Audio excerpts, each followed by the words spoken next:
Hello साथियों, welcome to GK classes. आप सभी साथियों का जीके क्लासेस में स्वागत है। जो भी साथी यूपी बीएड प्रवेश परीक्षा की तैयारी कर रहे हैं, सभी लोग जल्दी से क्लास में जुड़ जाइए। आप सभी के लिए बहुत ही शानदार और बहुत ही महत्वपूर्ण क्लास लेकर एक बार मैं फिर से हाजिर हूँ। और जैसा कि आप लोग जानते हैं कि डेली शाम 5 बजे आपकी जीके जीएस की क्लास होती है।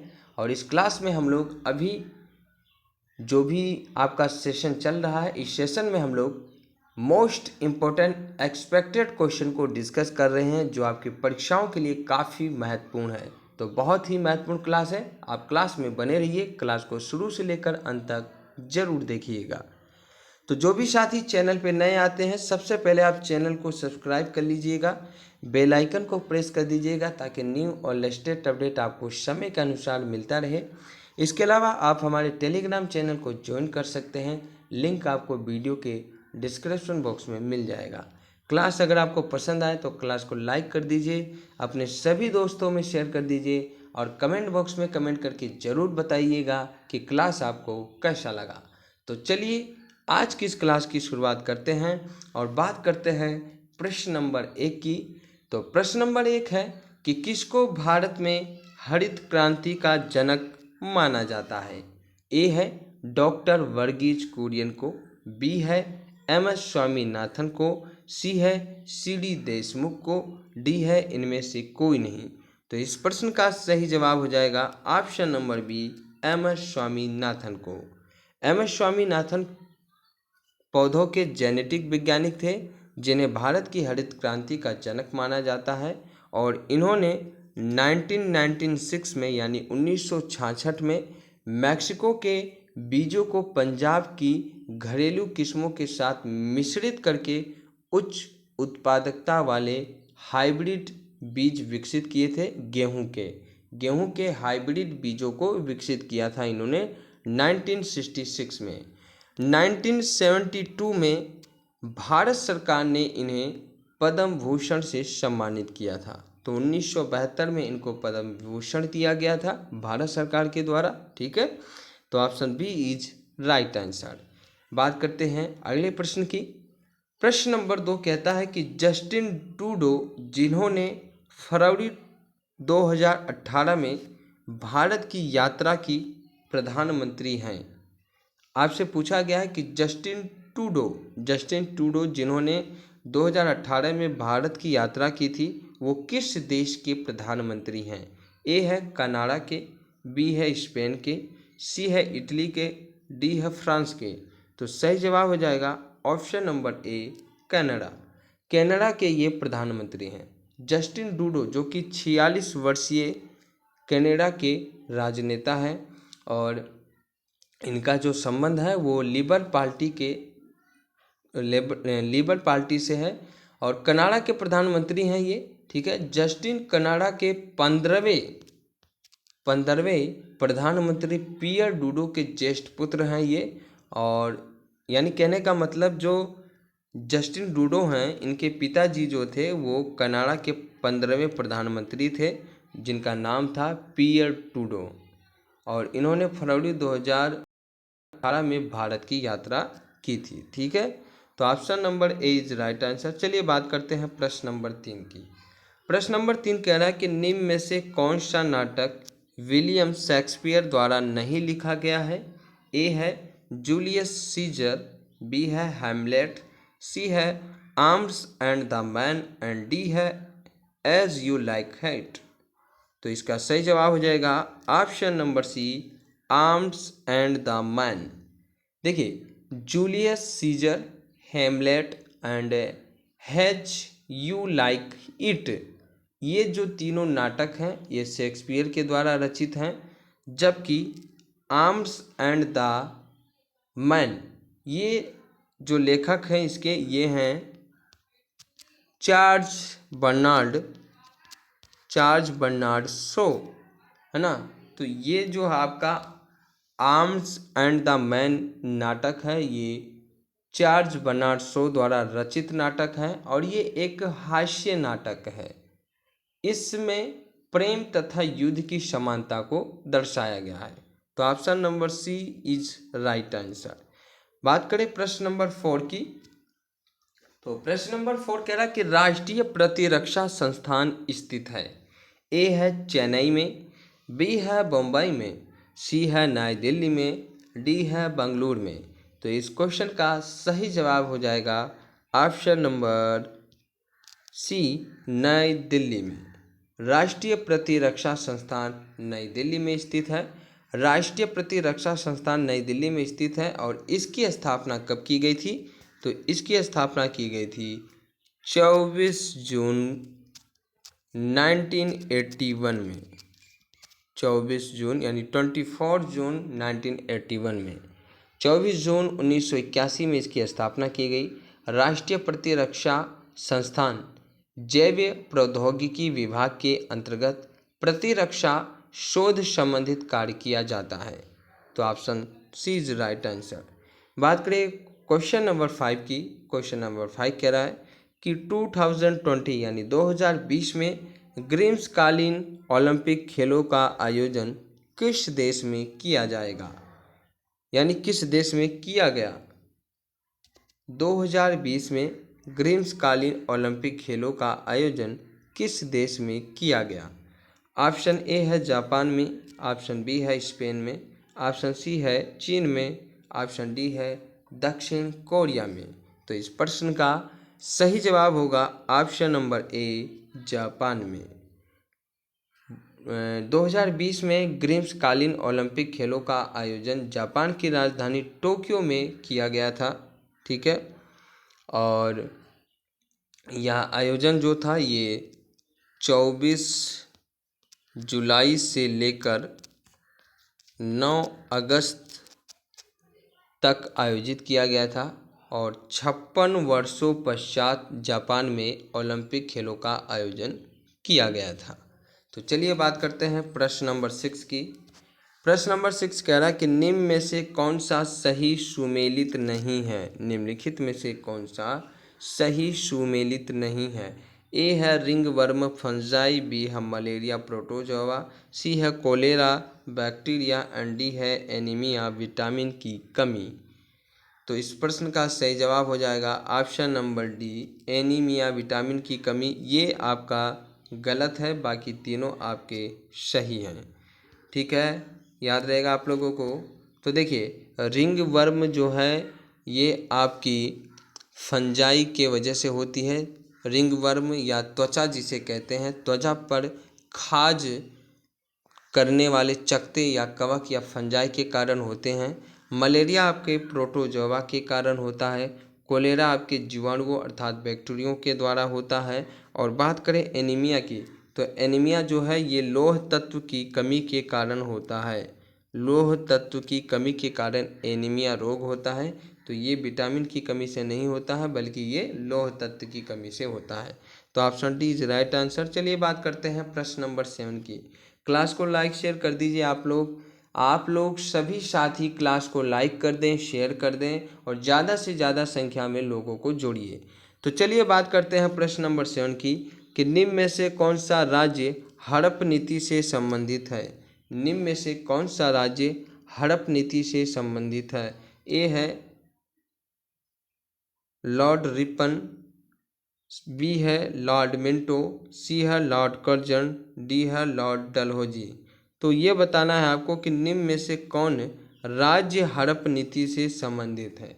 राज्य हड़प नीति से इनमें से कौन संबंधित है? तो इसका सही जवाब हो जाएगा option number D, Lord Dalhousie. Lord Dalhousie ये राज्य हड़प नीति से संबंधित है। देखिए बात हो रही है 1857 की क्रांति के सभी प्रमुख कारणों में एक राज्य हड़प नीति भी रहा। इसका जो प्रायोजक था या इसका जो आप कह सकते हैं मार्गदर्शक था वो थे लॉर्ड डलहौजी, जिन्होंने क्या किया था कि अवध, सतारा, धौलपुर, झांसी, उदयपुर की रियासतों की छिन्न भिन्न करके रख दिया था। और इस हड़प नीति के द्वारा उत्तराधिकार विहीन राज्यों के जो राजाओं के राज्यों को अंग्रेजी राज्य में मिला लिया जाता था। तो ये जो राज्य हड़प नीति जो था ये आपके लॉर्ड डलहौजी के मार्गदर्शक में था। ठीक है, तो option D is right answer. चलिए बात करते हैं प्रश्न नंबर 8 की।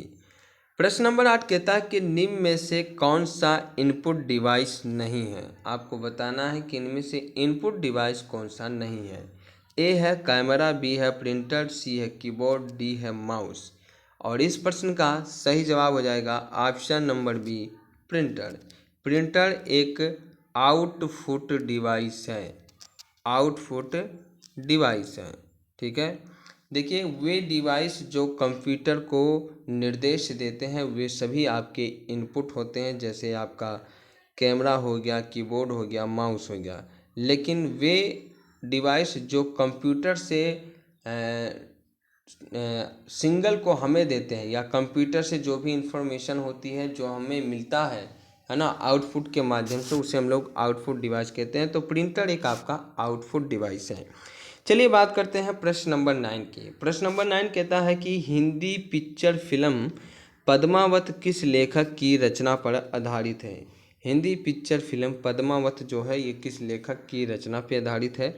ऑप्शन ए है अबुल फजल की, बी है रश खान की, सी है मलिक मोहम्मद जायसी की, एंड डी है अमीर खुसरो की। तो साथियों इस प्रश्न का सही जवाब हो जाएगा option number C, Malik Mohammad Jayasi. Hindi picture film Padmaavat मध्यकालीन घटनाओं को चित्रित करती है, यानी मध्यकालीन घटनाओं को प्रदर्शित करती है। मलिक मोहम्मद जायसी द्वारा रचित है यह पुस्तक, यह जो पिक्चर है, ये जो इसके लेखक हैं ये मलिक मोहम्मद जायसी के द्वारा लिखी गई थी। और मलिक मोहम्मद जायसी के द्वारा लिखी गई थी। तो और ये जो चित्तौड़ की रानी थी पद्मावती, और दिल्ली के सुल्तान अलाउद्दीन खिलजी की जो तथाकथित कथा थी उसी को इसके द्वारा दर्शाया गया है, प्रदर्शित किया गया है। तो इसका सही जवाब हो जाएगा ऑप्शन नंबर सी।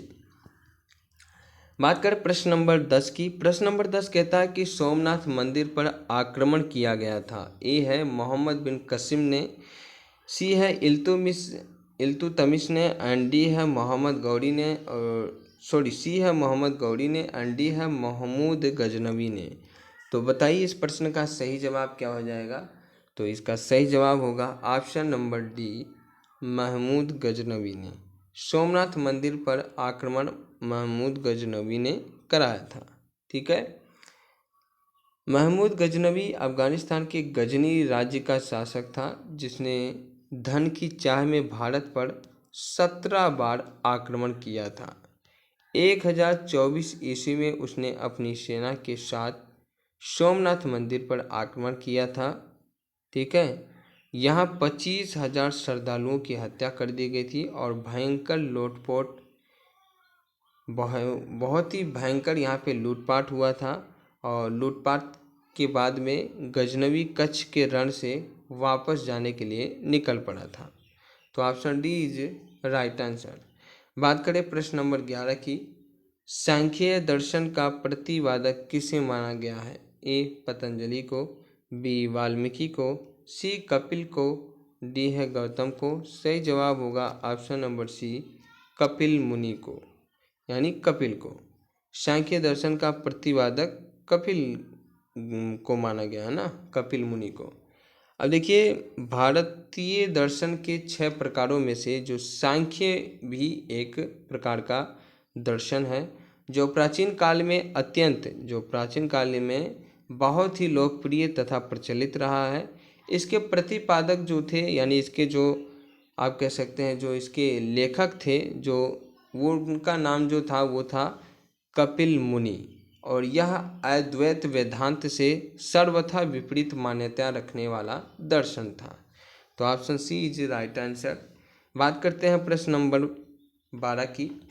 प्रश्न नंबर 12 कह रहा है कि प्रसिद्ध पुस्तक poverty and un British rule in India के लेखक कौन है। ए है दादा भाई नारोजी, बी है इनमें से कोई नहीं, सी है महात्मा गांधी, डी है गोपाल कृष्ण गोखले। सही जवाब हो जाएगा ऑप्शन नंबर ए, दादा भाई नारोजी। दादा भाई नारोजी ने प्रसिद्ध पुस्तक poverty and un British rule in India को रचना की थी। ठीक है, और ये ब्रिटिश कालीन भारत के एक फारसी बुद्धिजीवी, शिक्षा शास्त्री और आप कह सकते हैं कि कपास व्यापारी, आरंभिक राजनीतिक व सामाजिक नेता थे, जिन्होंने 3 बार कांग्रेस अध्यक्ष पद पर चुना गया। ये 3 बार कांग्रेस जो अध्यक्षता थी उसके पद पे 3 बार इन्होंने अपना पद ग्रहण किया था। चलिए बात करते हैं प्रश्न नंबर 13 की।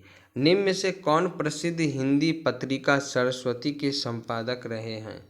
ए है पंडित पूर्ण चंद्र, बी है महावीर प्रसाद द्विवेदी, सी है राजा शिव प्रसाद सितारे हिंद, एंड डी है बालकृष्ण भट्ट। सही जवाब होगा option number B, Mahavir Prasad Dwivedi. Mahavir Prasad Dwivedi जो थे ये आपके सरस्वती हिंदी साहित्य की प्रसिद्ध रूप गुण संपन्न प्रतिनिधित्व पत्रिका थी, और इस पत्रिका का जो प्रकाशन इलाहाबाद से वर्ष 1900 में हुआ, जनवरी के मास में प्रारंभ हुआ था, और वर्ष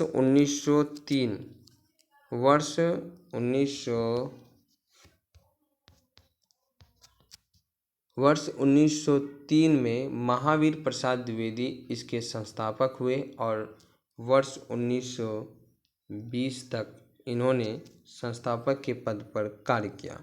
तो option B is right answer. चलिए बात करते हैं प्रश्न नंबर 14 की।